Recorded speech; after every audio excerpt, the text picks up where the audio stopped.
que hemos empezado la anterior con una presentación de Manuel Torralbo, director general de Universidades de la Junta de Andalucía, que a su vez hizo la tesis doctoral con Luis Rico. Didáctica de la matemática en la Universidad de Granada, es docente y sobre todo investigador, pionero en España en temas relacionados con didáctica de la matemática, como lo prueban las numerosas líneas de investigación, la mayoría desarrolladas a través de distintos proyectos reconocidos institucionalmente e internacionalmente. Trabaja en diseño, desarrollo e innovación del currículum de matemáticas, en competencia matemática, en pensamiento numérico y resolución de problemas, calidad y evaluación de los programas de formación en matemáticas, formación de profesores de matemáticas, también en análisis de la investigación en didáctica de la matemática, historia de educación matemática y teoría de la educación matemática. A la dirección de las distintas tesis doctorales hay que añadirle numerosas tesinas, trabajos de investigación tutelados y trabajos fin de máster. Autor de gran cantidad de artículos publicados en revistas prestigiosas nacionales e internacionales, autor también de gran cantidad de libros, trabaja y colabora con el proyecto PISA y con el Instituto Nacional de Evaluación Educativa. Referente para temas de didáctica cuya presencia es habitual siempre en congresos y jornadas, en España y en Iberoamérica.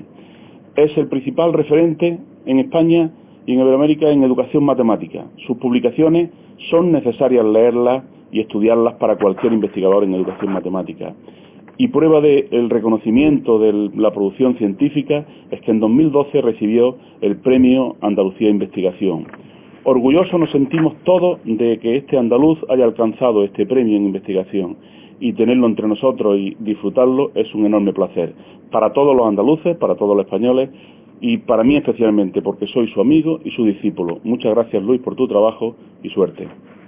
Agustín Carrillo y a Juan Carlos Toscano, que han pensado en mí para invitarme y compartir con vosotros, con ustedes, estas dos jornadas de reflexión, de encuentro y de conocimiento, mejora de nuestro conocimiento sobre la enseñanza y el aprendizaje de la matemática en los niveles educativos en los que nos encontramos. El primer interrogante es qué podemos conocer sobre el currículum de matemáticas, y voy a tratar de esta pregunta general, es una pregunta casi de tipo retórico, pero voy a tratar de darle contenido.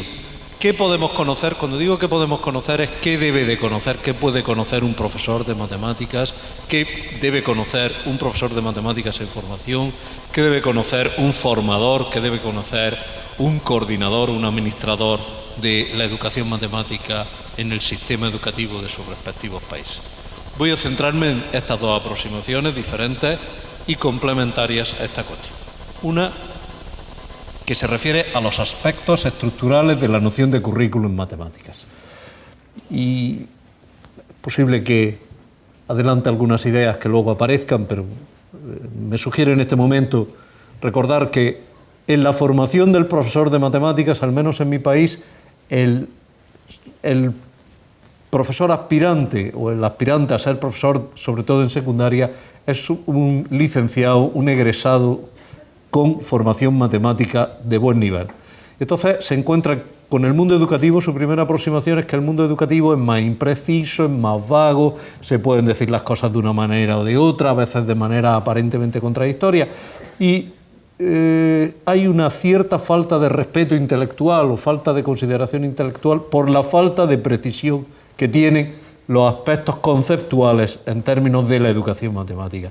Entonces, trato de dar respuesta a ese déficit que tiene la educación matemática como disciplina más joven, y no debemos de asustarnos, tratando de dar la máxima solidez a unos pocos conceptos básicos que tienen que ver con nociones educativas. Es decir, que la noción de currículum, mi pretensión con esto, es que la noción de currículum que pueda tener un profesor de matemáticas en el futuro sea tan sólida, tan consistente como la definición epsilon delta de continuidad. Que los términos signifiquen lo que significan, que estén precisos, que no tengan variación, que haya una información estructurada que pueda compartirse y que pueda discutirse, pero que incluso los criterios de discusión estén previamente establecidos. Pero al mismo tiempo, puesto que estamos en una ciencia social, en una ciencia humana, no es solo una ciencia formal, tiene componentes formales importantes, pero una ciencia social que está inmersa en la historia, está inmersa en la sociedad, está inmersa en los procesos de cambio. Por lo tanto, voy a hablar de la dinámica de los procesos de cambio y lo voy a ejemplificar con las reformas curriculares, siguiendo un poco el hilo conductor de las reformas curriculares que ha habido en Europa y en España. Yo lamento conocer menos la información, pero prácticamente ha sido un movimiento a nivel internacional en estos últimos 40 o 50 años, que siempre ha empezado en Estados Unidos y en Inglaterra, que ha seguido por la Europa continental y que luego en países pues, como en su momento España, un país en vía de desarrollo, pero no un país desarrollado, en los años 60, 70 y en algunos países latinoamericanos, pues ha ido incorporándose a este movimiento. El currículum quiero concebirlo como una herramienta profesional para el profesor, como una estructura conceptual de naturaleza dinámica. Y estas son las dos ideas sobre las que voy a centrar toda mi reflexión. Estructura y dinamismo, estructura y procesos de cambio.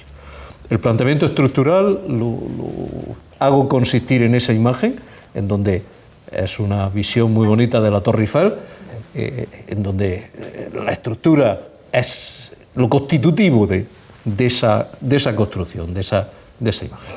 Voy a hablar de la estructura curricular. El currículum es un sistema organizado de conceptos relacionados que atienden a las funciones básicas y fundamentales de un sistema educativo. Son conceptos que tratan de dar respuesta a determinadas funciones, a determinadas necesidades de un sistema educativo. Un currículum planifica una propuesta educativa, planifica las propuestas educativas establecidas en un medio social determinado, por medio de los ministerios, los gobiernos, los parlamentos, los expertos, los académicos, etc. Y las implementa y las evalúa, planifica, implementa y evalúa. ¿Cuál es el significado del currículum en educación matemática? Porque muchas de las cosas que voy a decir podría estar hablando del currículum de lengua, del currículum de historia, pero quiero fijarme en lo específicamente matemático para no desviarme del interés de la situación que nos reúne hoy aquí día.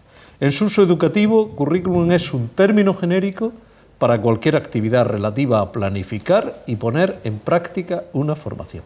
Planificar y poner en práctica una formación. Esto hoy día nos suena a conocido, parece que es una frase hecha más.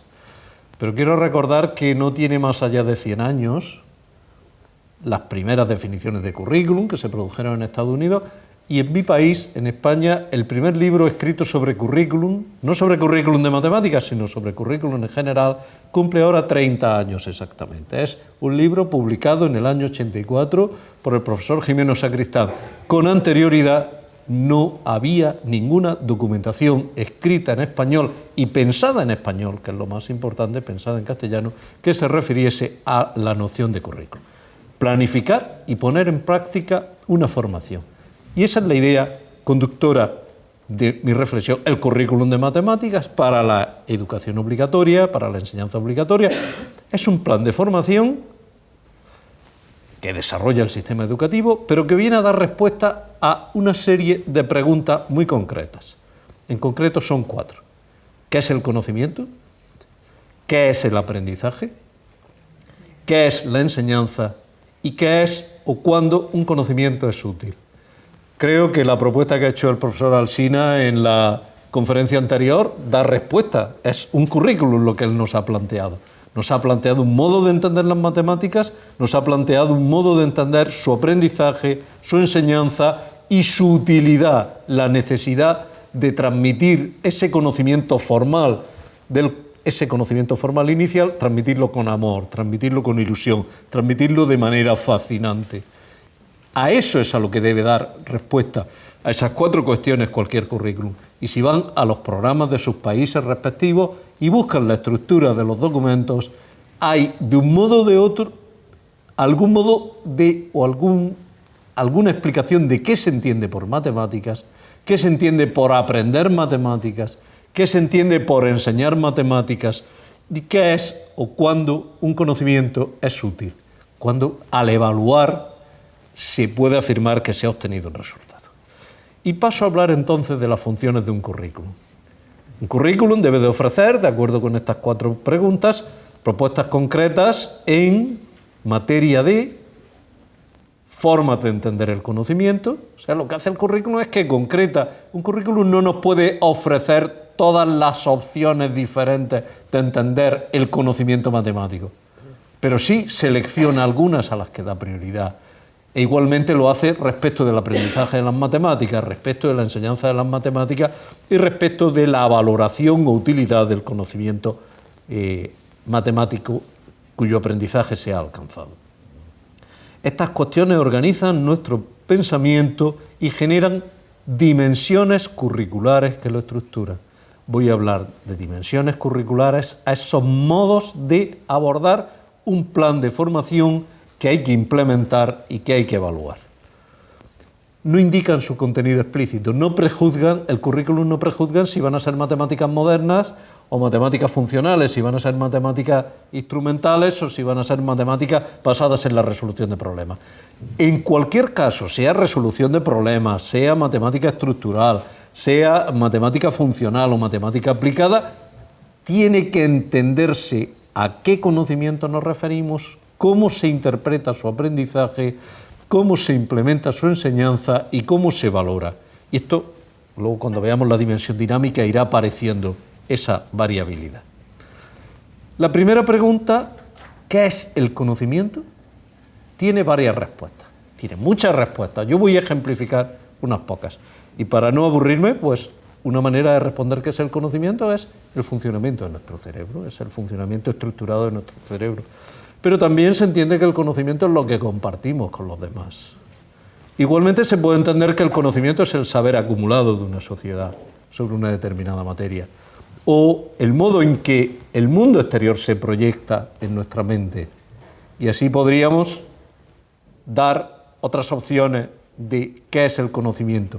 No me interesa ahora discutir de cuántas maneras se entiende el conocimiento matemático en el sistema educativo en general, sino indicar que el currículum debe de optar por una o por varias coordinadamente de estas respuestas, y que si no hay una respuesta clara, no hay un plan de trabajo, no se sabe qué es lo que hay que enseñar, no hay una comprensión de qué es lo que tenemos que transmitir a las generaciones que nos suceden, cuál es el plan de formación que le ofertamos a esas personas. Luego la pregunta, ¿qué es el conocimiento?, como vemos, tiene varias respuestas,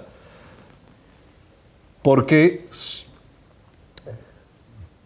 hace mención, y ahora describo, a cuestiones más específicas, tales como qué es el conocimiento matemático, lo cual he ejemplificado, cuál es la diferencia de este conocimiento en relación con otros, porque podría enseñarse matemáticas sin que hubiera una disciplina matemática.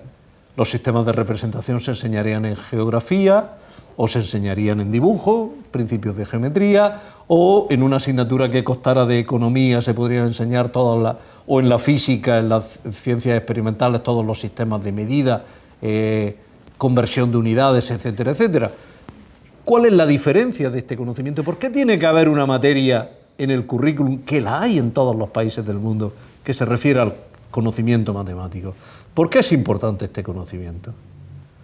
¿Por qué puedo decir que el conocimiento matemático hunde sus raíces en las bases culturales de cada sociedad? ¿Por qué cada sociedad puede, enseñando una disciplina universal, ejemplificarla?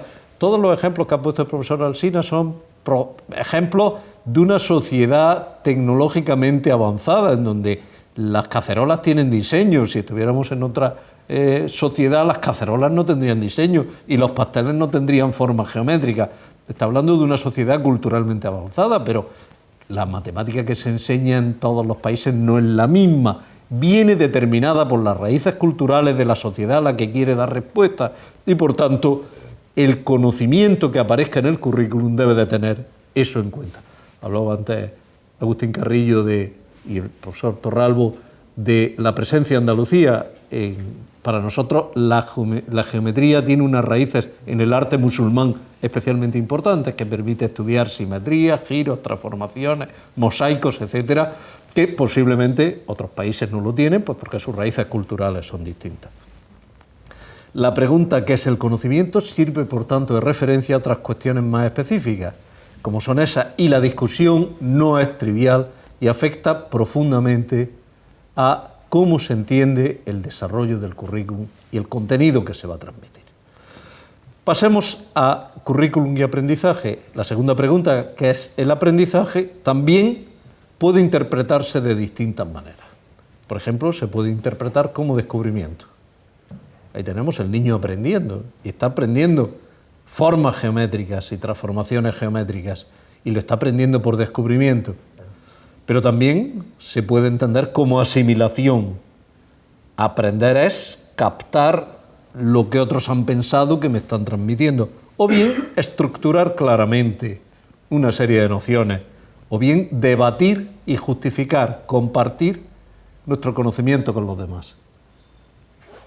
¿A cuál de todas esas opciones corresponde el modo de entender el aprendizaje del currículum de nuestro país o de nuestra provincia o de nuestro estado? Pues sería cuestión de ir a los documentos y buscar qué ingredientes hay de una o de varias de estas respuestas, porque también esta cuestión general abarca un gran núcleo de cuestiones importantes. Cuando digo qué es el aprendizaje, lo que tengo es una especie de muñeca rusa que la voy abriendo y van saliendo nuevas preguntas de dentro de esa caja. ¿Qué es aprender? ¿Cómo se produce el aprendizaje? ¿Para qué necesita un profesor de matemáticas saber qué es el aprendizaje? ¿Lo necesita realmente? ¿Cómo aprenden los niños y jóvenes? ¿Es resultado del desarrollo o es efecto de la instrucción? Porque si es resultado del desarrollo, el profesor lo único que tiene que hacer es facilitar, pero si es resultado de un proceso de instrucción, no es lo mismo. Tendrá que orientar, tendrá que organizar, tendrá que planificar. ¿Qué papel tiene una teoría del aprendizaje? En nuestra disciplina, la cuestión básica es cómo caracterizar el aprendizaje matemático. Y no todos los planes de formación, no todos los currículums caracterizan el aprendizaje matemático de la misma manera. Ahora estamos en un momento de cambio en donde está habiendo, luego lo veremos, una transformación de una interpretación clásica de lo que era el aprendizaje a una interpretación más abierta, más avanzada, que corresponde pues, a estos últimos cambios promovidos por PISA y promovidos por las evaluaciones internacionales. Todo currículum de matemáticas precisa basarse en alguna teoría o en un esquema conceptual que permita responder a preguntas generales como las siguientes. ¿Cómo trabajan las personas con las matemáticas? ¿Cómo se produce la comprensión y el desarrollo de los conceptos matemáticos? ¿Cómo se produce? ¿Porque el profesor repite y los alumnos memorizan? ¿O se produce porque los alumnos discuten entre ellos la interpretación? ¿O se produce al enfrentarlos a tareas de determinada complejidad creciente? ¿Cómo se produce el aprendizaje? ¿Cómo son las expectativas que la escuela establece para el aprendizaje? Es decir, debe de existir un consenso, debe existir algún modo institucionalmente establecido que delimite, aunque sean términos muy amplios, qué cabe esperar que aprendan los alumnos de un determinado nivel y edad, con unas determinadas condiciones. ¿Qué son las habilidades matemáticas? ¿O qué son las competencias? ¿O qué son las capacidades matemáticas?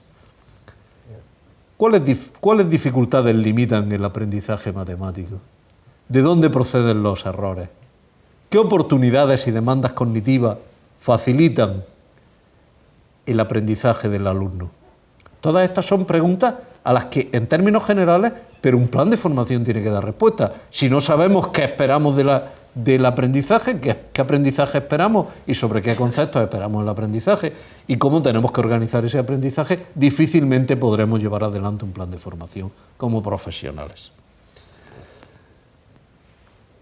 Pasemos a la tercera cuestión, a la enseñanza, a la instrucción por medio del currículum.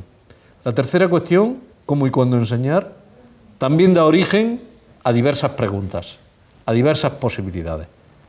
¿Enseñar qué es? ¿Concentrar el conocimiento para que penetre en el cerebro de los estudiantes? ¿O consiste en recortar y normativizar lo que los alumnos deben de saber sin salirse del esquema? O bien enseñar es hacerlos participar. Y hacerlos participar en una discusión, proponerles tareas, jugar con su conocimiento, con la transmisión de ese conocimiento. Educación e instrucción por medio del currículum nos muestra que entre las cuestiones de qué es la enseñanza, qué es la instrucción, están diversas normas y consideraciones morales. El profesor básicamente tiene su autoridad no en que sepa más o menos las matemáticas, que también, sino en que está transmitiendo un modo de delimitar el conocimiento, un modo de validar la veracidad, un modo de validar la precisión, que es en el fondo un principio ético, de que el mundo es inteligible y que debemos de organizar nuestro conocimiento en los términos más claros, precisos y rigurosos. ¿En qué consiste educar? ¿En qué consiste la educación matemática? ¿Cómo pueden formarse a niños y jóvenes en un campo específico del conocimiento durante un periodo amplio? ¿En qué consiste la instrucción? Y vamos ya a la cuarta pregunta, vamos viendo el esquema, que son 4 cuestiones fundamentales, pero que cada una de ellas tiene que hacer una elección, y tiene que hacer una elección cuya respuesta atienda a una complejidad derivada de las necesidades sociales, pues de nuestros ciudadanos, de nuestros compañeros, de nuestros compatriotas y del medio social y político en el que nos movemos. La cuarta pregunta, ¿qué se aprendió?, genera de igual modo una serie de cuestiones más específicas.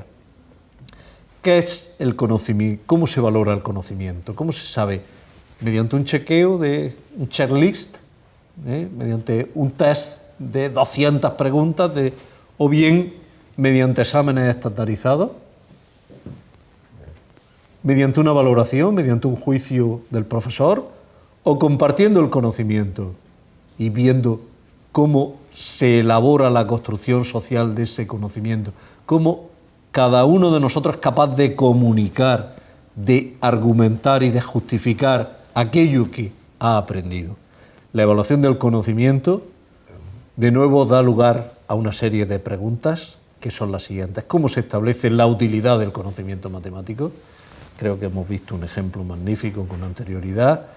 ¿Cuándo un individuo alcanza un conocimiento competente? ¿Cuáles son los criterios que determinan la competencia matemática de una persona? ¿Cómo se valora esa competencia matemática?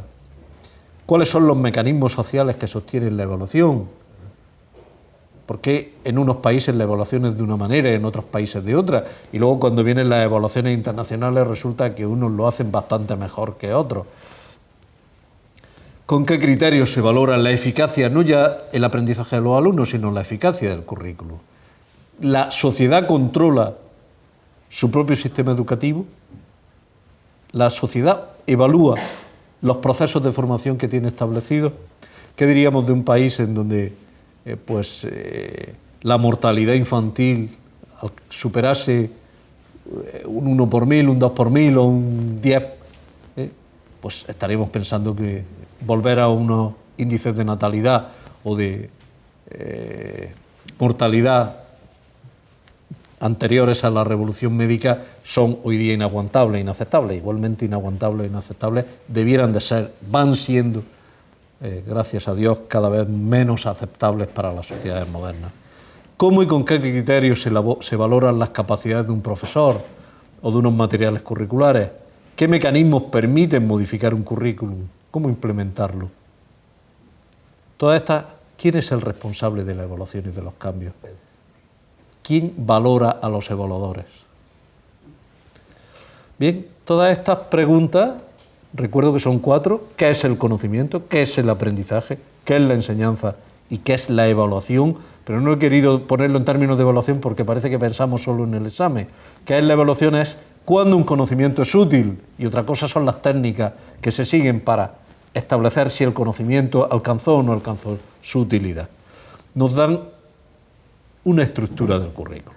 Estas 4 cuestiones, se consideran sustantivas y clarifican 4 dimensiones en torno a las cuales se organizan distintos niveles de reflexión curricular. Esas 4 dimensiones, de las que he venido hablando, con los esquemas, con las preguntas, con los interrogantes, son la dimensión cultural conceptual, que tiene que ver con el conocimiento, la dimensión cognitiva o de desarrollo, según entendamos el aprendizaje, la dimensión normativa y moral, según entendamos la enseñanza y la instrucción, y la dimensión social.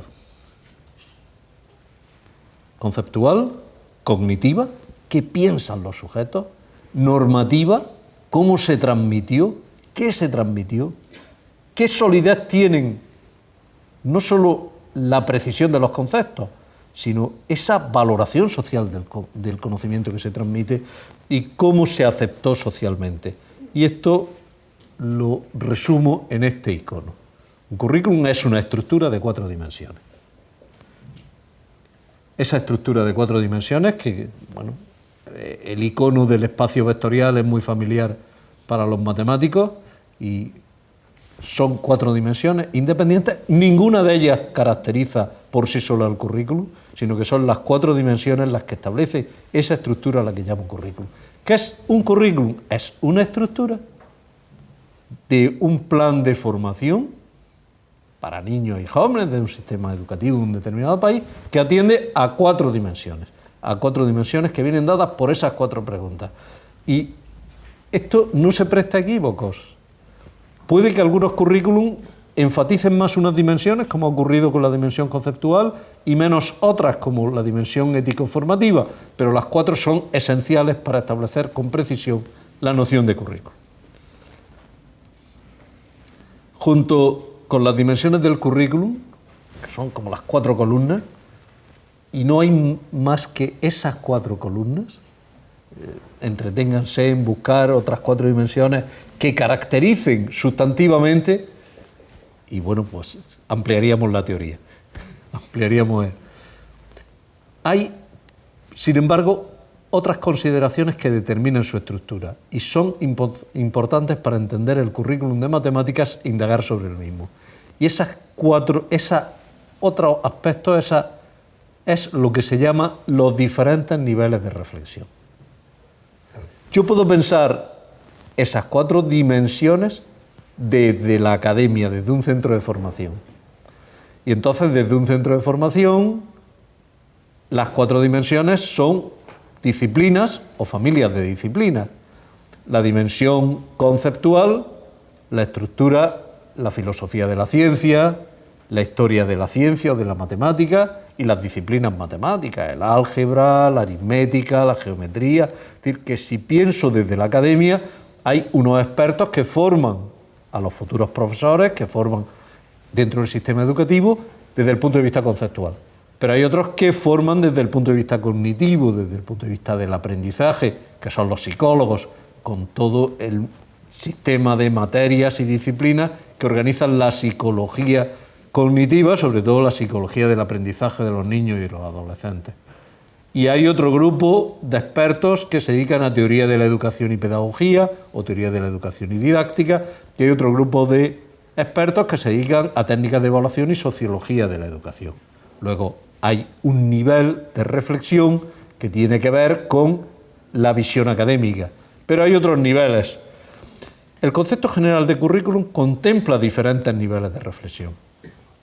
Usualmente se distinguen 2 niveles y he descrito el tercero, pero los 2 que interesan desde el punto de vista del profesional son el nivel de trabajo en el aula, es decir, qué ocurre, cómo se lleva a la práctica en el aula, cómo se pone en práctica el currículum, donde tiene lugar la interacción profesor-alumno y donde aparecen los fenómenos de enseñanza y aprendizaje. Este es el nivel de desarrollo, de puesta en práctica del currículum, que es el nivel de implementación. Su lugar ocurre en la escuela, tiene lugar en la escuela y en la sala de clase. Y sus componentes son los objetivos, los contenidos, la metodología y la evaluación. Porque es lo que ocurre en clase. En clase el profesor pone en práctica unos objetivos para transmitir unos contenidos y lo hace mediante una metodología y a partir de una determinada evaluación. Y un segundo nivel que se llama el nivel de diseño, el otro era el de puesta en práctica, o concepción del currículum, que es un nivel complementario. El currículum no puede entenderse sin un proyecto de desarrollo cuyo lugar esté en la administración, que es quien tiene la responsabilidad de hacer esa planificación, ese diseño general, y cuyas 4 componentes son alumno, profesor, materia, escuela. escuela, alumno. La administración planifica para todo el sistema, el profesor planifica para su clase, para su aula. Podríamos distinguir más niveles, pero no me voy a entretener más en ello. Los componentes de este nivel son, de alguna manera, profesor, estudiante, materia y objetivo, pues una extensión del famoso triángulo didáctico que viene funcionando ya desde hace más de 100 años, disciplina, profesor, alumno, y que ha sido utilizado por muchos investigadores. La tabla siguiente muestra 4 niveles de reflexión curricular. Los 3 que he mencionado, he presentado 2, he mencionado un tercero y un cuarto que dan lugar a la estructura de un plan de formación, de un currículo. Y ahí tenemos el esquema. Componentes por nivel, las dimensiones y los niveles. Dimensión cultural conceptual, primera columna, dimensión cognitiva de desarrollo, segunda columna, dimensión ética y normativa, tercera columna, y dimensión social, cuarta columna. ¿Cuáles son los niveles? Pues el nivel de planificación para los profesores, contenidos, objetivos, metodología y evaluación, los niveles del sistema educativo, conocimiento, estudiante, profesor, aula, sala de clase, las disciplinas académicas, que también las he mencionado con anterioridad, y finalmente, ¿cuáles son las finalidades de cada dimensión? Pues las finalidades que trata de cubrir la dimensión cultural conceptual son las finalidades formativas, las finalidades culturales de formación del alumno y así cada una de las 4 columnas. Esto me muestra una estructura que me permite reflexionar sobre cualquier discurso o gran parte de los discursos que hay sobre el currículum. Pueden entender esto como un diagrama cartesiano, niveles, filas, dimensiones, y yo puedo elaborar discursos pedagógicos moviéndome a lo largo de esa tabla. O puedo interpretar un discurso pedagógico moviéndome a lo largo de esa tabla. Por ejemplo, puedo decir que el conocimiento unido a las teorías de aprendizaje facilita la metodología del profesor. ¿Y qué he hecho? Saltar por una serie de casillas. Cada uno de nosotros podría interpretar discursos simples, por supuesto, elaborados sobre el marco curricular, pero no me interesa tanto este juego posterior cuanto la idea de que el currículum es una estructura, muestra una estructura, que esa estructura se organiza en dimensiones y niveles. Y paso a la segunda parte. Paso a lo que se llama la fuerza del cambio. El currículum como algo dinámico, como algo en movimiento. 50 años de cambio curricular desde la matemática moderna de 1960 hasta un planteamiento basado en las competencias de 2010 es lo que voy a describir rápidamente. Es decir, cómo esta estructura se ha ido modificando a lo largo de los últimos 50 años, desde 1960 o 1955, 57, que es el momento de arranque. Y para eso voy a dar dinamismo a lo que antes era descripción de una estructura. Antes estábamos en la sala de anatomía, hemos estado diseccionando, hemos estado analizando las componentes y ahora queremos ver la fisiología de esa estructura que hemos descrito con anterioridad. Quiero ver cómo se mueven esas ideas estructurales a lo largo del tiempo y a lo largo de las decisiones. Como plan social de formación, todo currículum, lo hemos dicho, se encuentra sometido a impulsos y cambios. Es un instrumento dinámico, fijo, hierático e inamovible.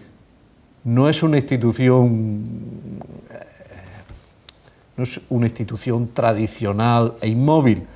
A lo largo de nuestra vida, unos más y otros menos, según la edad, hemos visto 3, 4 y posiblemente los que han visto menos cambios curriculares es porque le queda asistir a nuevos cambios curriculares.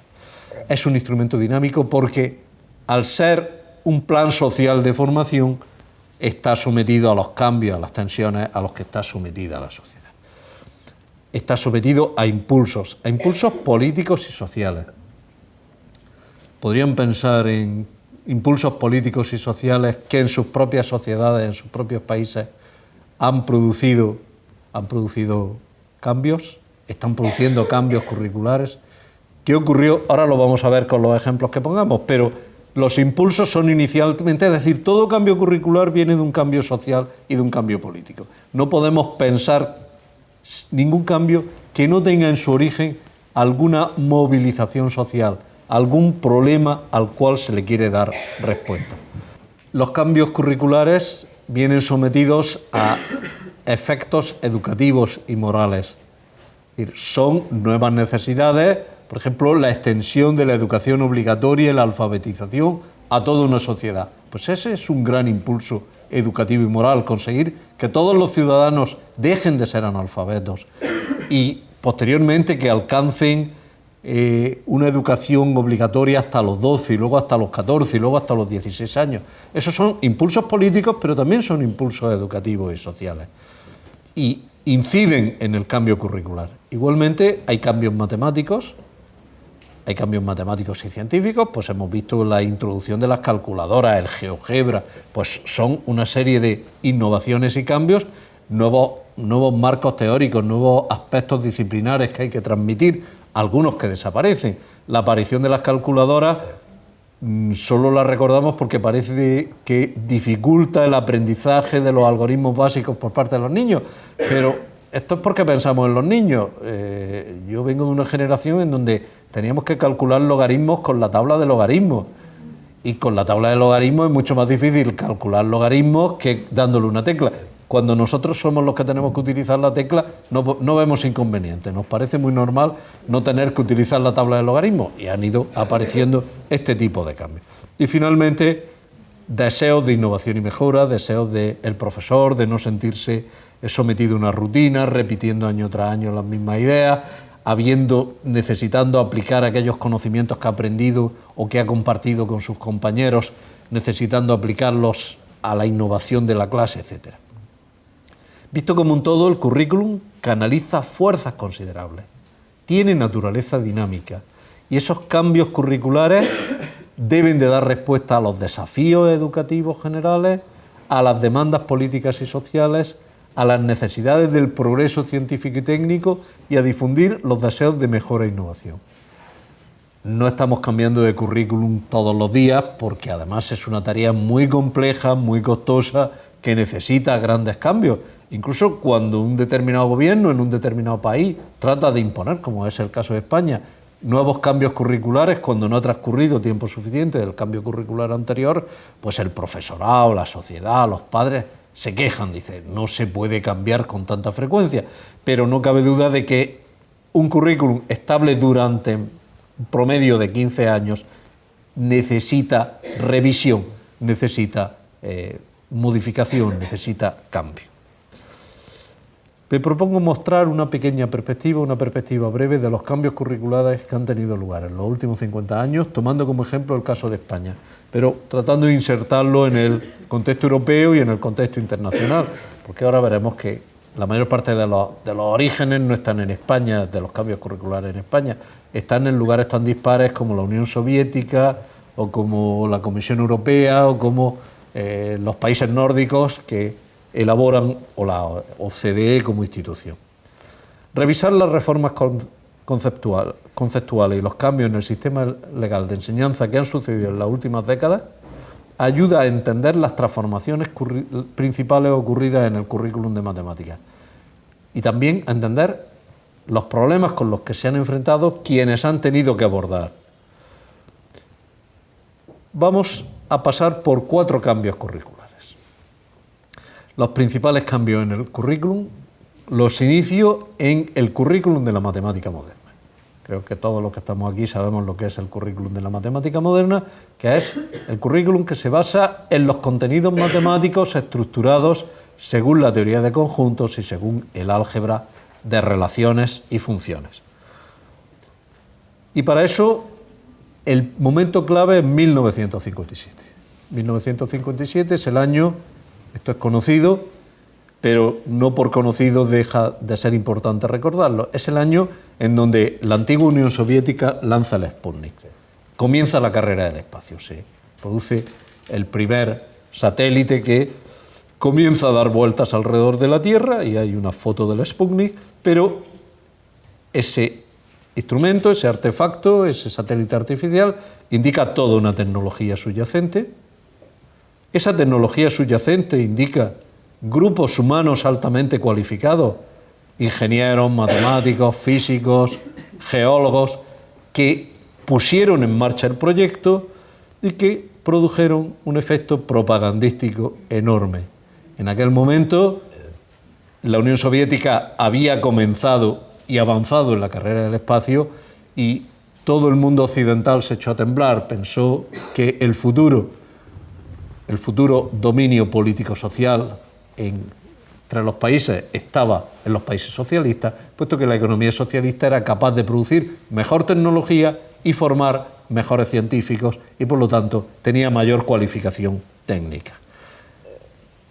Eso dio lugar a que la OCDE, que es la del proyecto PISA, la del proyecto TALIS, ya en 1959 convoca a los países de economías avanzadas y en desarrollo a un coloquio en la población francesa de Royaumont para ver qué hay que hacer, cómo abordar este reto que en aquel momento se pensaba que ya estaba la economía de fundamentación socialista, ya lo había avanzado, ya había ganado suficientemente, había avanzado suficientemente.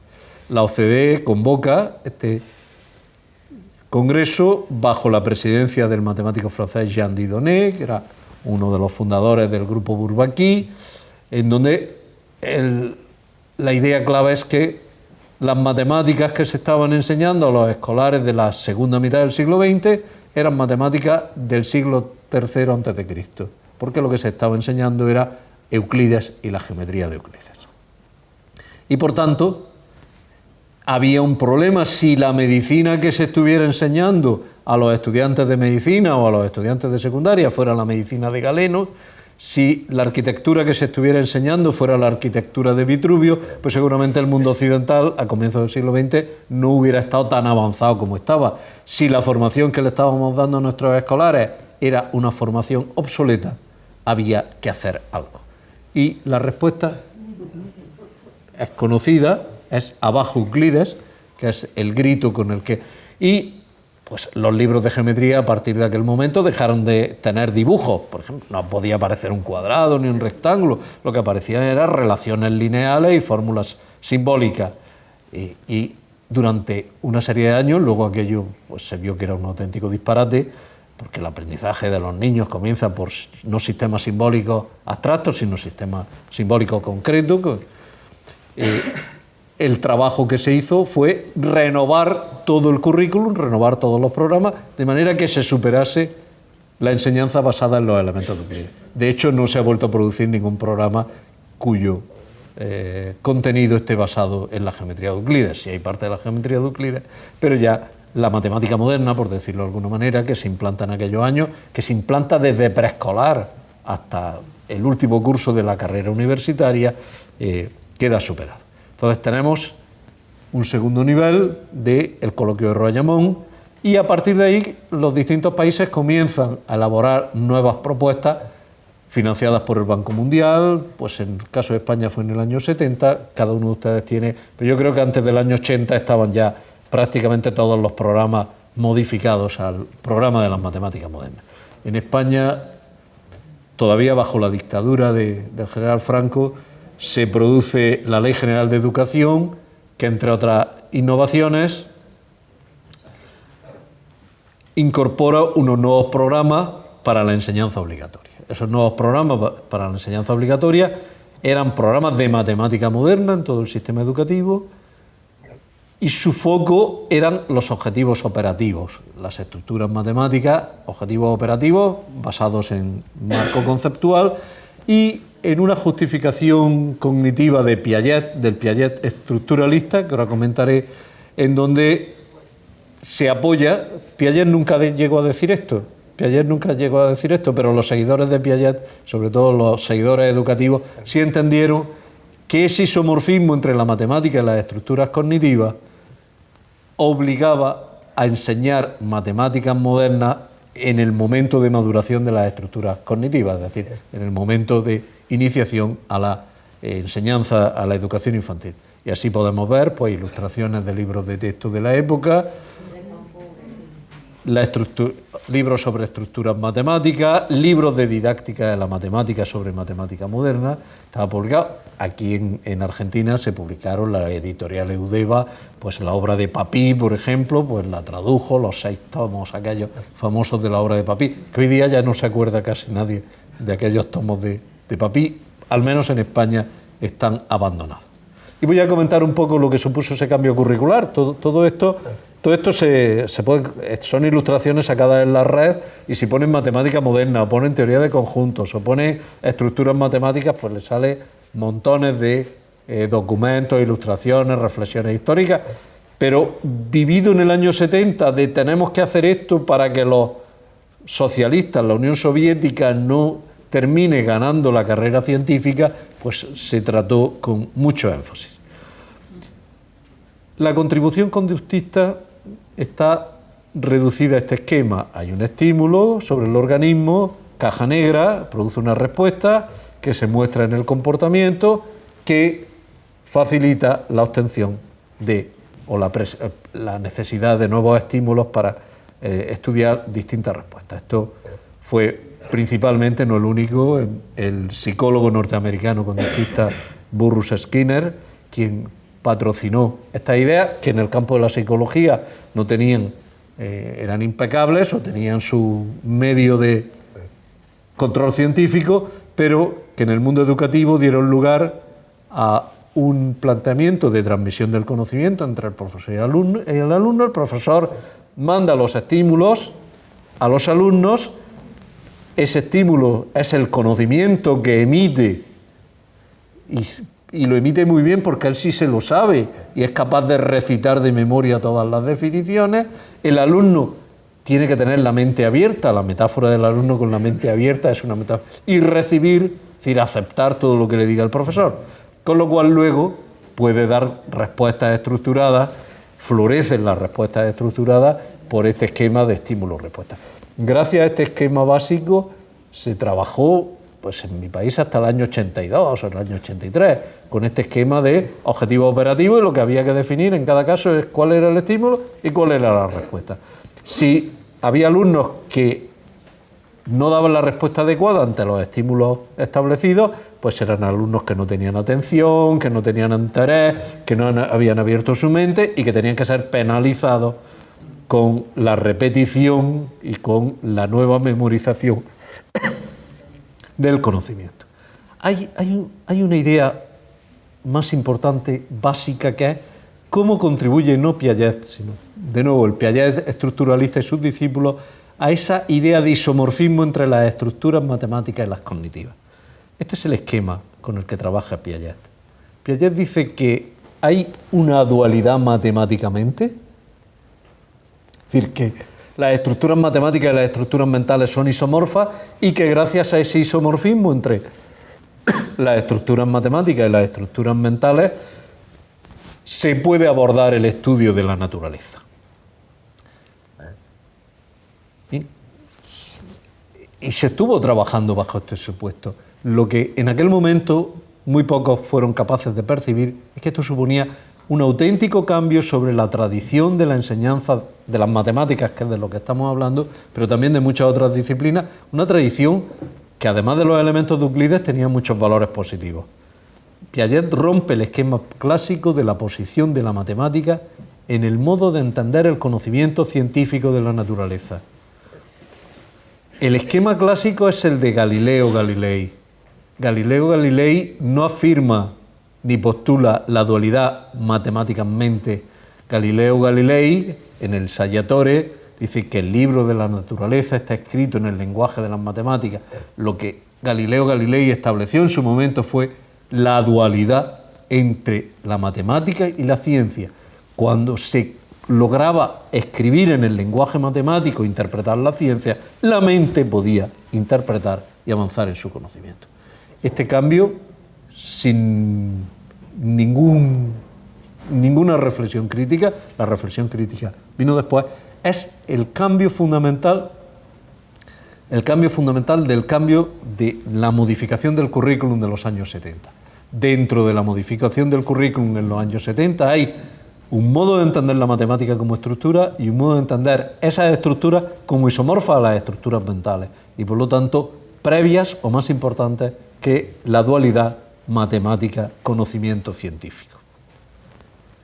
Bien, vamos al segundo cambio curricular, que es el que ocurre en casi todos los países de Europa en la década de los 80, finales de los 70, cuando ya se ve que se ha producido el fracaso de la matemática moderna, que la matemática moderna no arregla la comprensión, que produce fracaso escolar, altos índices de fracaso escolar, y que los problemas del desarrollo científico y tecnológico no hay que resolverlos en primaria ni en educación infantil, sino que hay que resolverlos en la secundaria, preuniversitaria y en la propia universidad. Es donde hay que hacer la formación. En la década de los 70 se alcanza un momento de equilibrio económico y social, al menos en Europa, se consolidan las democracias occidentales, con diferencias de 5 o 6 años, algo más, algo menos, cada país tiene su historia, por supuesto. Se produce en Portugal la revolución de los claveles del 74, en Grecia la caída de los coroneles del 74, en España la Constitución es del 78, y es cuando se asiste a este segundo cambio curricular.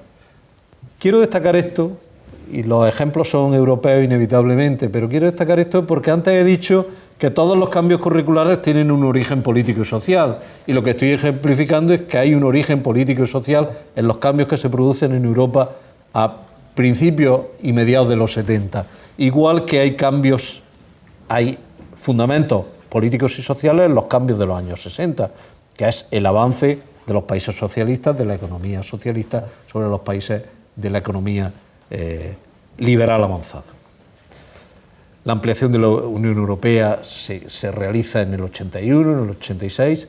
Luego hay un momento, dijéramos, de plenitud política que permite, y de desarrollo económico, que permite superar el esquema centrado exclusivamente en los contenidos y en esa estructura cognitiva. En 1980 comienzan las evaluaciones y los estudios educativos internacionales. Los famosos estudios de TIMSS, la IEA los comienza en 1980, el segundo estudio internacional. Hay una teorización sobre el currículum de matemáticas, hay uno de los congresos internacionales, el congreso del INME, que se celebra en Karlsruhe, en Alemania, en donde hay grandes aportaciones, incluidas las aportaciones de Ubiratan D'Ambrosio, que en aquel momento forma parte del equipo directivo, las aportaciones de Jeremy Kirkpatrick, de Thomas Romberg, etc.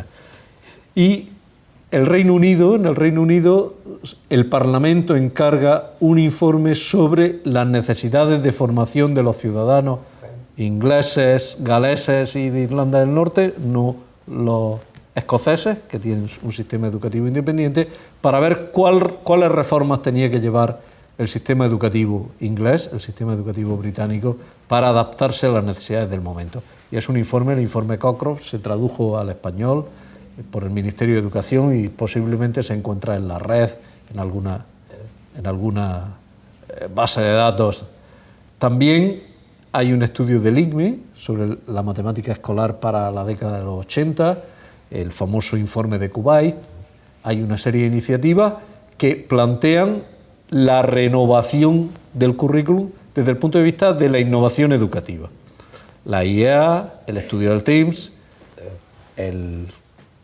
la página principal del informe Cockcroft, Mathematics Counts, en inglés, en la versión inglesa, o el informe de Kuwait sobre el futuro del currículum de matemáticas, donde hay una discusión muy interesante. Se llega a discutir incluso por qué las matemáticas tienen que ser una asignatura obligatoria, y hay un debate entre expertos de distintos países muy importante.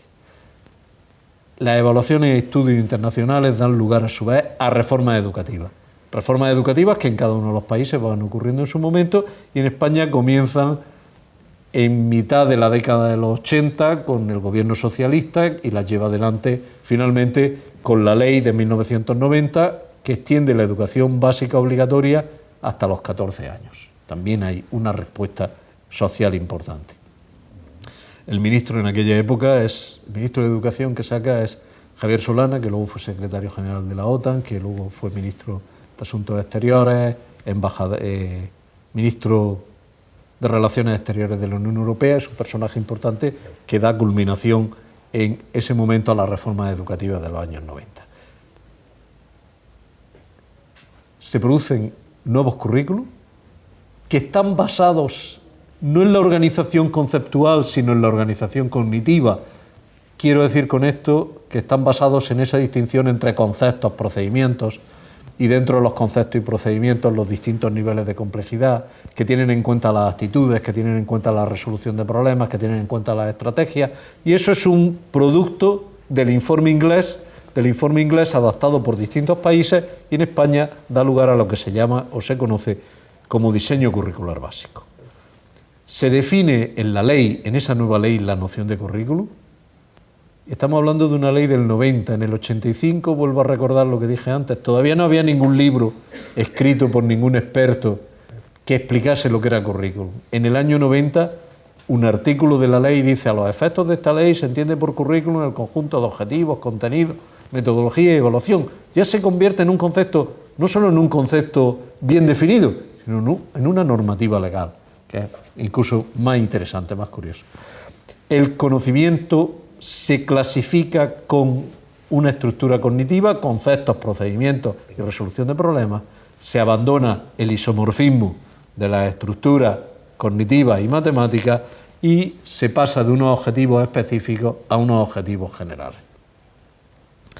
Esa consolidación y dominio del concepto de currículum, pues ahí aparece el artículo de la ley que acabo de mencionar antes, que es curioso porque es la primera vez que en una normativa legal se define como un precepto que obliga a todo el mundo a considerar eso.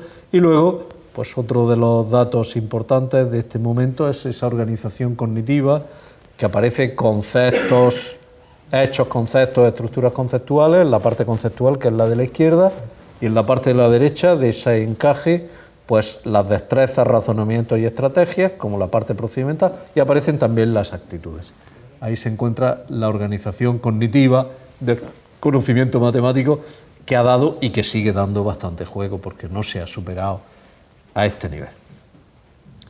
Pero vuelvo al esquema anterior de Piaget y de Galileo. ¿Cómo se interpreta ahora? Pues se reacomoda el esquema instrumental y la adecuación cognitiva del conocimiento matemático. Las matemáticas actúan sobre la mente, que piensa sobre la naturaleza, que le plantea problemas a las matemáticas. ¿Y cuál es la revolución que subyace a este esquema? Pues subyace la metáfora del ordenador, la metáfora de la tercera revolución tecnológica. La mente procesa información que se alimenta de una estructura formal que se aplica y que a su vez retroalimenta el sistema. El modelo cognitivo es un modelo de alguna manera conductista avanzado, es un modelo en donde simula que hay conceptos y procedimientos, que los conceptos son el hardware y el software es los aspectos procedimentales, y que la matemática se ajusta a ese ciclo teniendo en cuenta que esa terna de naturaleza, mente, matemática se organiza ahora de esta manera. Y vamos a ver el tercer cambio curricular que se produce a mediados de los 90. Que es la educación como motor del desarrollo económico. En 1996, Delors responde a un informe que le solicita la UNESCO relativo a la educación como motor del desarrollo económico, en donde se inician los estudios y la evaluación PISA de la OCDE y todos los estudios comparativos internacionales recientes establecen la idea de desarrollo basada en los 4 famosos pilares: saber conocer, saber hacer, saber ser y saber vivir. Y aparecen una serie de documentos, están en portugués, pero no importa, son así como salieron. Y la educación se plantea como un tesoro a descubrir. No, ahora ya sale actualizado. Sale actualizado en castellano. Los pilares de la educación: aprender a conocer, aprender a hacer, aprender a convivir y aprender a ser. Este es el marco de mediados de los 90. Este es el marco en donde la educación es un patrimonio que las sociedades utilizan como un indicador de desarrollo. Se produce un estudio de la OCDE sobre el desarrollo secuencial de competencias, aparecen todas las nociones que basan el modelo PISA de evaluación. El Consejo Europeo de Lisboa se plantea un programa muy ambicioso en donde todo el despegue educativo de la Unión Europea se produciría en el Educational Training en 2010. De nuevo, en la OCDE son también los países de la Unión Europea los que participan en este tipo de cambio optimista hacia el futuro. En España, en 2006, se produce una nueva ley de educación que trata de adaptar los cambios curriculares a esta situación y nos encontramos con una serie de documentos y una serie de decisiones que básicamente extienden la educación obligatoria a toda la población hasta los 16 años y tratan de conseguir una especie de convergencia educativa entre todos los países de la Unión. Empiezan a acordarse metas comunes y objetivos básicos comunes. ¿Cuáles son los logros de todo ese proceso que comienza con decisiones políticas, luego tiene decisiones educativas, tiene planteamientos cognitivos y planteamientos de renovación? Pues consolidar la sociedad del conocimiento, favorecer el emprendimiento, favorecer la vinculación de la formación con el mercado de trabajo y fundamentar el desarrollo curricular con base en competencias. La noción de competencia en mi país se ha convertido en un concepto muy importante, independientemente de que es un concepto criticado y utilizado, pero es un concepto importante que fundamenta el currículum y ahora explicaré por qué el currículum de esos años. Hay un nuevo concepto de currículum en donde los objetivos se amplían a competencias y objetivos. Se enfatiza el aprendizaje en contexto, el aprendizaje en la cocina, el aprendizaje en el mercado, todo esto proviene de ese momento. La competencia de PISA es un indicador del desarrollo económico del país y se convierte en un ingrediente importante.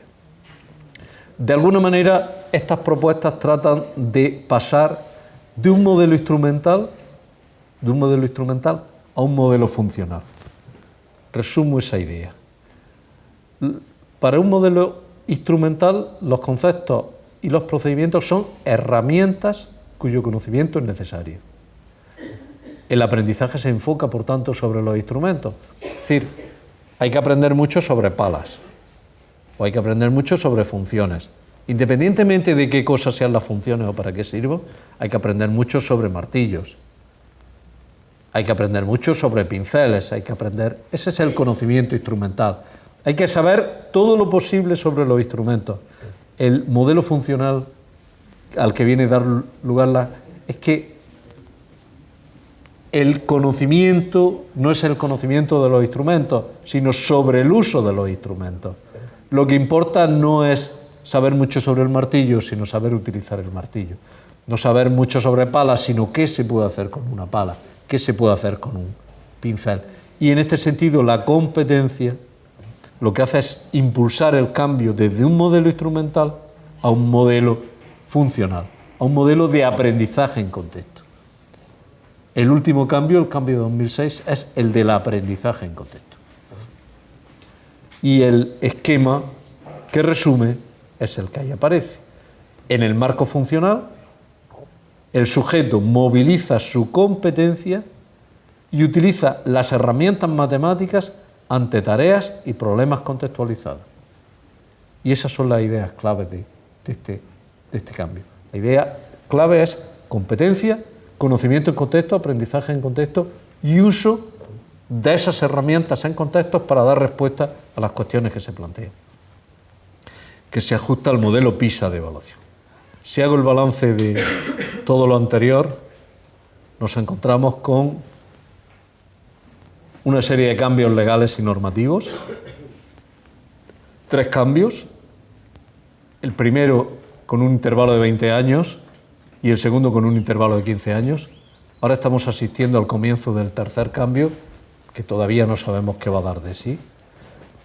Esos cambios en el currículum tienen un componente conceptual, la matemática moderna con los objetivos operativos, la resolución de problemas con los objetivos específicos y generales, o la alfabetización matemática basada en competencias,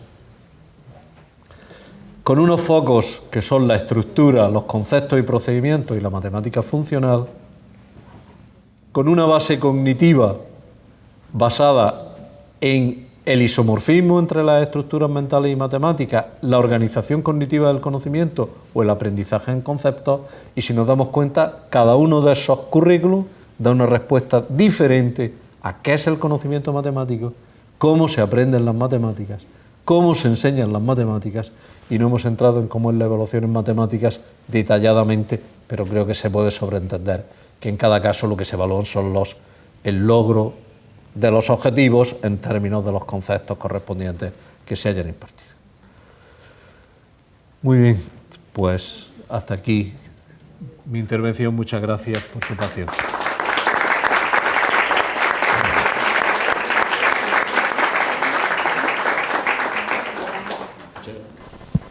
Muchas gracias, Luis. ¿Sí? No, se oye.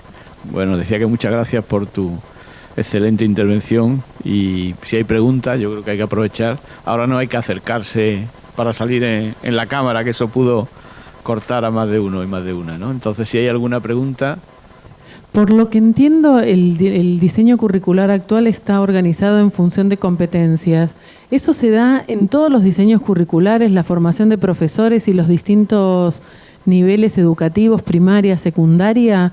¿Todos están organizados del mismo modo por competencias? ¿Y qué serían las competencias? Porque hay tantas definiciones y formas de conceptualizar que me gustaría tener una idea de cómo las ven. No espero una definición, pero una idea más o menos de cómo se concibe. Gracias. La ley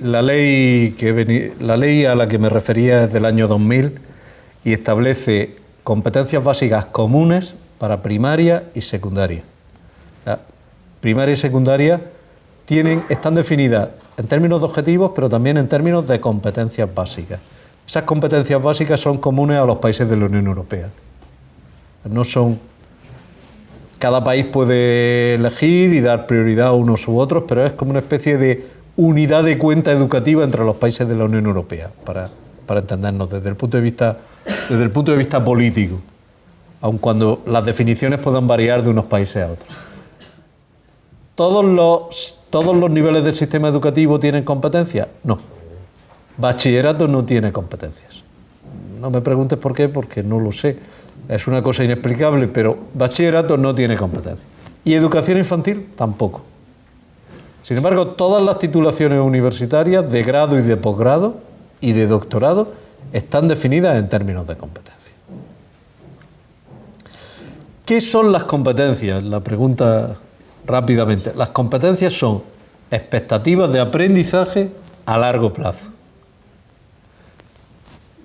Los objetivos de un tema son las expectativas de aprendizaje de ese tema.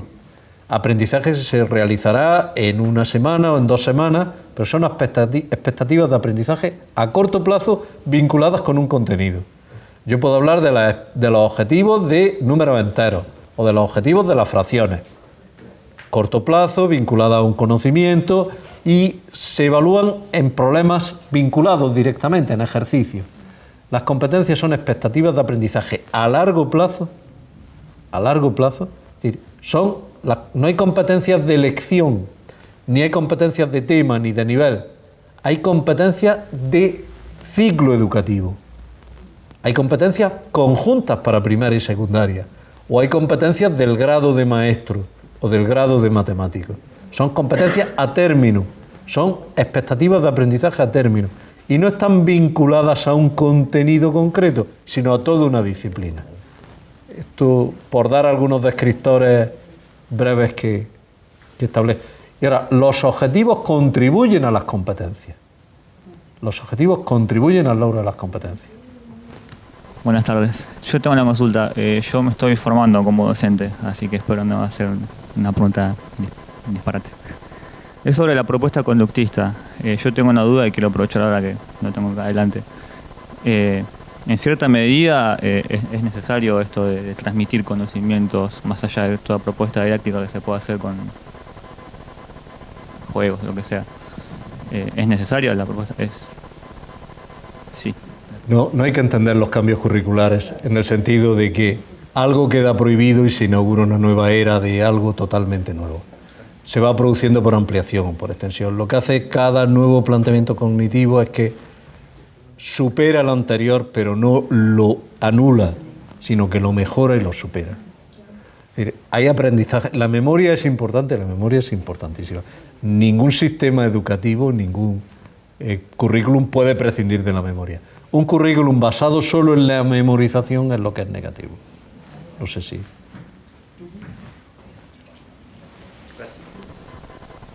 Buenas tardes. A partir del tema de las evaluaciones internacionales, ¿sí? PISA propone que un alumno es matemáticamente competente cuando es capaz de resolver sus problemas de la vida cotidiana aplicando conocimientos matemáticos, ¿sí? Si yo quiero formar un docente de matemática, ¿sí?, a partir de una carrera universitaria, ¿qué condiciones debo darle para que él sea capaz de formar alumnos matemáticamente competentes?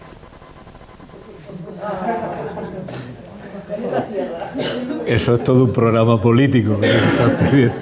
No, pero creo que es una cuestión clave que a todos los que estamos aquí nos preocupa. En primer lugar, hay que delimitar cuál es el conocimiento del profesor. El conocimiento del profesor no consiste solo en conocimiento sobre el contenido, sino que sobre ese conocimiento basado en el contenido hay que construir el conocimiento didáctico del contenido. Es decir, el conocimiento basado en las 4 dimensiones del currículum, porque el profesor de matemáticas debe saber no solo matemáticas, por supuesto que tiene que saber matemáticas, pero tiene que saber cognición, tiene que tener conocimientos. ¿Para qué sirve una teoría del aprendizaje? ¿Qué cosas sobre la cognición de los escolares debemos de saber? Pues me las habéis planteado. ¿Qué son los objetivos? ¿Qué son las competencias? ¿Cuál es la diferencia entre objetivos y competencias? ¿Cuáles son las dificultades y los errores? ¿Cuáles son las pruebas o las tareas para evaluar? Es decir, sobre la cognición debo de saber las expectativas relativas al aprendizaje, debo de saber las limitaciones que tiene el aprendizaje y debo de saber cuáles son las oportunidades del aprendizaje. Eso sobre aprendizaje. Y si nos vamos a la instrucción, pues tendríamos que pensar en las tareas sobre las que se basa la instrucción, la organización de tareas, los materiales y recursos, etc. Es decir, todo eso forma parte del conocimiento didáctico del contenido que debe de tener un profesor. ¿Cuáles son las competencias? ¿Cuáles son las competencias del profesor? Las competencias profesionales del profesor deben de mostrar que ese profesor es capaz de aplicar el conocimiento y el conocimiento didáctico en situaciones no convencionales de enseñanza y aprendizaje.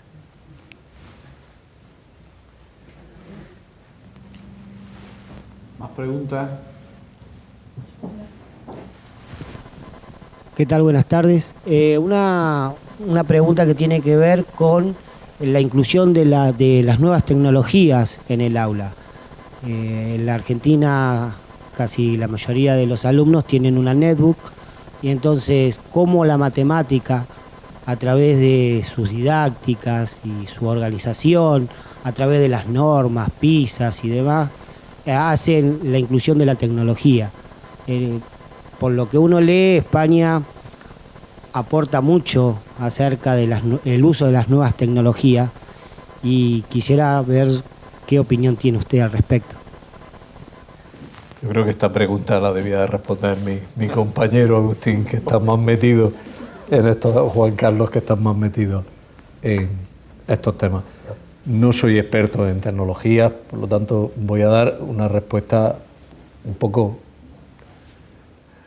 ¿Cómo veo yo la situación respecto a las nuevas tecnologías en España? Creo que en este momento se ha producido una eclosión por una serie afortunada de circunstancias, porque hay un buen software, porque es un software libre, porque es un software muy dinámico, Y se ha producido una eclosión y una gran cantidad de actividad que está generando mucho diseño de tareas y mucha preocupación por los procesos de enseñanza y aprendizaje de esas tareas.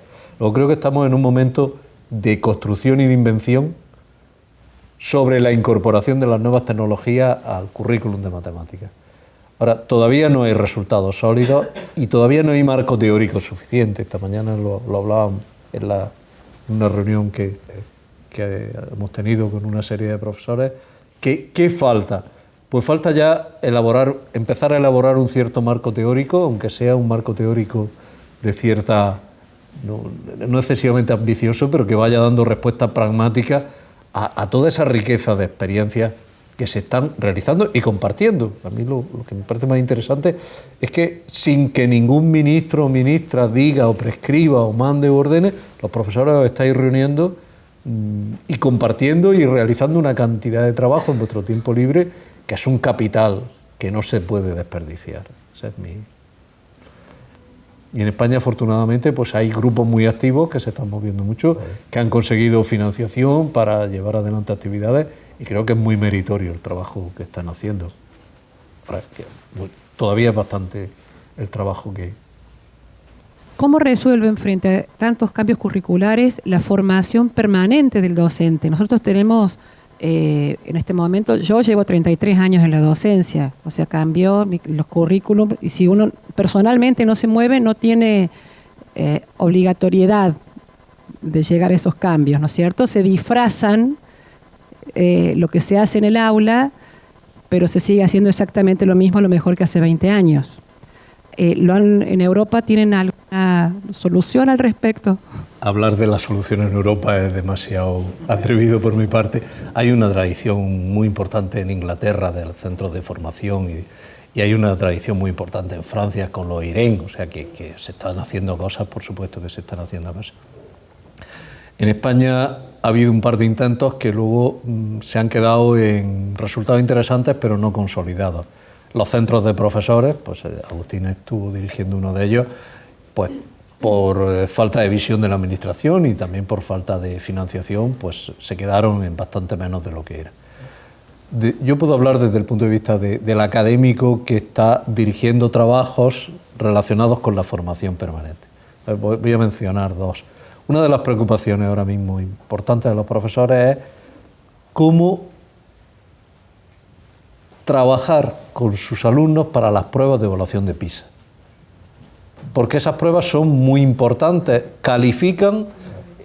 Una cosa que no le contestaba a las dos compañeras antes, la siguiente: PISA no evalúa alumnos, PISA no evalúa alumnos, PISA no evalúa a profesores, ¿no? Evalúa a los sistemas educativos, lo cual pone a los políticos mucho más nerviosos, porque finalmente ellos se sienten evaluados, porque el sistema que ellos están organizando, con lo cual la presión a la que están sometiendo a los profesores es mucho más fuerte, porque están valorando mucho los resultados de PISA para promoción, para financiación de los centros, etcétera. Con lo cual el profesor y los padres se sienten muy tensionados con los resultados de las evaluaciones de PISA. Las evaluaciones de PISA no son evaluaciones estándar, los alumnos no están acostumbrados a ese tipo de evaluaciones, con lo cual necesitan cierta práctica, cierto entrenamiento sobre esas evaluaciones. Y los profesores no saben cómo diseñar o elaborar pruebas a la PISA, por decirlo de alguna manera. Y hay una gran preocupación por la falta de formación con la que se siente el profesorado que se formó y se habilitó y se acreditó sin necesidad de mostrar ninguna competencia sobre la competencia matemática o el resto, pero que ahora le exigen que sus alumnos dominen eso. Luego es un problema importante, y en mi grupo de investigación estamos trabajando por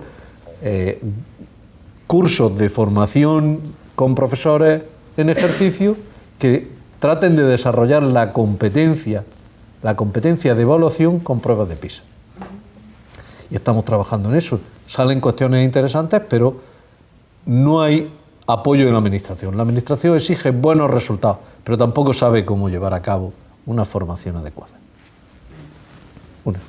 Pero más cerca de aquí, en Colombia, en una universidad, la Universidad de los Andes, que es una de las universidades de Santa Fe de Bogotá, Pues un miembro de nuestro grupo, el profesor Pedro Gómez, lleva ya 3 años, 4 años con un curso, el curso MAD, matemáticas, aprendizaje y no sé qué, MAD, que está formando profesores en ejercicio sobre actualización o desempeño en lo que se llama análisis didáctico, que es conocimiento didáctico sobre el contenido, no solo conocimiento del contenido, y trabajo en el aula, incluida la evaluación, pero no solo la evaluación, relacionada con el aprendizaje y la enseñanza de las matemáticas. Y en la página web que tienen de la Universidad de los Andes, pues ahí sale, acaban de editar un libro, etcétera. Hay una serie de direcciones que yo luego se las dejaré, pero hay un repositorio que tienen en la Universidad de los Andes, en colaboración con la Universidad de Granada, que es el repositorio Funes. No sé si lo conoce, Funes, por Funes el Memorioso, el personaje de Borges, en homenaje al personaje de Borges, y es un repositorio que solo hay que inscribirse porque luego se puede entrar, y debe de tener del orden de 1000 trabajos en general de educación matemática, pero en particular sobre el tema del conocimiento didáctico del contenido, etcétera. Una última pregunta de mi parte. En cuanto a la implementación del currículum por competencias, ¿sí? Nosotros estamos tratando de implementarlo. Todavía nosotros no tenemos en la mayoría de las carreras.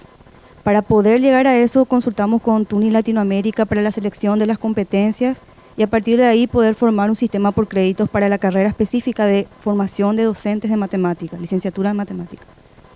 En cuanto a la experiencia que ustedes tienen con ese sistema y la forma de evaluar, me gustaría que me comente un poquitito.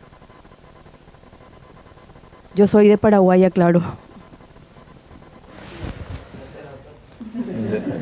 Casi la misma respuesta que le he dado a su compañera. Es decir, nosotros estamos trabajando en este momento en el caso específico de formación de formadores, que es el que me está planteando. Estamos trabajando en proyectos muy concretos. No tenemos grandes propuestas, no tenemos. Ahora mismo sí hay un máster de formación inicial de profesores de secundaria, máster de formación, que tiene validez nacional, es un máster establecido en todo el país, no depende de la universidad, en donde sí hay 11 competencias establecidas para la formación inicial del profesor de secundaria en matemáticas y en cualquier materia.